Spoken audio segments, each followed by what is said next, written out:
Sisters நாங்க பார்ப்பதுல மிக்க சந்தோஷம். இந்த நாள்ல என்னன்னா ஒரு புதிய காரியம் என்னதுன்னா பொறாமை.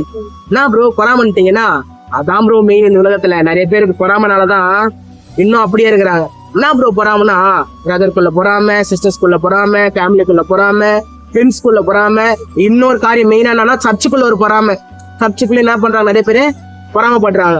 அப்போ என்ன அந்த காரியம் வேசதான். சர்ச்சைக்கு போறதே வேசதான் ஆயிடும் கடைசியில. நான் சொல்ல வர்றது என்னன்னா, இப்படிப்பட்ட ஒரு பொறாமைனால சூழப்பட்டிருக்கீங்க, தள்ளப்பட்டிருக்கீங்க. அப்படிப்பட்ட உங்களுக்கு ஒரு எண்ணம், ஒரு புத்தி அப்படி இருக்குதுன்னா ஏன் சர்ச்சைக்கு போகணும், ஏன் பைபிள் வாசிக்கணும், ஏன் நம்ம இப்படி இருக்கணும், ஏன் பொறாமப்பட்டோம்னு ஃபர்ஸ்ட் கேட்கிறேன். நல்ல ஒரு வாழ்க்கை, நல்ல ஒரு காரியத்தை ஆண்டவர் நம்மள பிளஸ்ஸிங்கோட வச்சிருக்கிறாரு, ஆசிரதமா வச்சிருக்கிறாரு.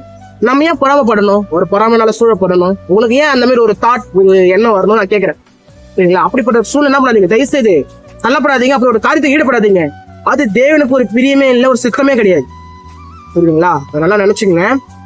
வசனம் இப்படியாக சொல்லப்பட்டிருக்கு. என்ன சொல்லப்பட்டிருக்குன்னா, யோபு 5ஆம் அதிகாரம் 2ஆம் வசனம், கோபம் நிர்முடனை கொல்லும், பொறாமை புத்தி என்ன பண்ணும், அழிக்குமா, புத்தியை அழிக்கும்.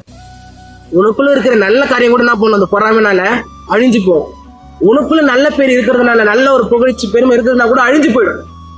இந்த பையனா, இந்த பொண்ணா நல்லா இருந்துச்சுப்பா, ஏன் அப்படி நல்லா இருந்துச்சு, இப்ப ஏன் ஏன் அப்படி சொல்றாங்க, இப்ப சரி கிடையாது, பண்றதே சரி கிடையாது, எதுக்குமே ஒன்னும் சரிப்பட்டு வரதில்லை, ஏன் சொல்றாங்கன்னா உனக்குள்ள அந்த பொறாமை வந்துச்சு இல்லையா? பொறாமை அவன் பார்த்ததுனால, அது மற்றவங்க சொன்னதுனால, இவன் இப்படி ஒரு பர்சன், இப்படிப்பட்ட ஒரு ஆள் அப்படின்னு சொல்லிட்டு அந்த புத்தி அழிச்சிடுச்சு. வசனம் எப்படி சொல்லுதோ அப்படியே வாழ்க்கை நடந்துச்சு. அப்போ அது ஒரு உயிருள்ள வார்த்தை, ஒரு உண்மையுள்ள வார்த்தை. தயவு செய்து கிறிஸ்தவர்கள் செய்யக்கூடியது ஒரு விஷயம், இந்த அன்பா இருங்க, அன்பாகவே இருங்க. தயவு செய்து இப்படிப்பட்ட ஒரு பொறாமையோ கோபமோ அதை இப்பத்திலிருந்து என்ன பண்ணுங்க, அழிச்சிடுங்க, எடுத்துடுங்க. கர்த்தர் உங்களை ஆசீர்வதிப்பார். ஆமென்.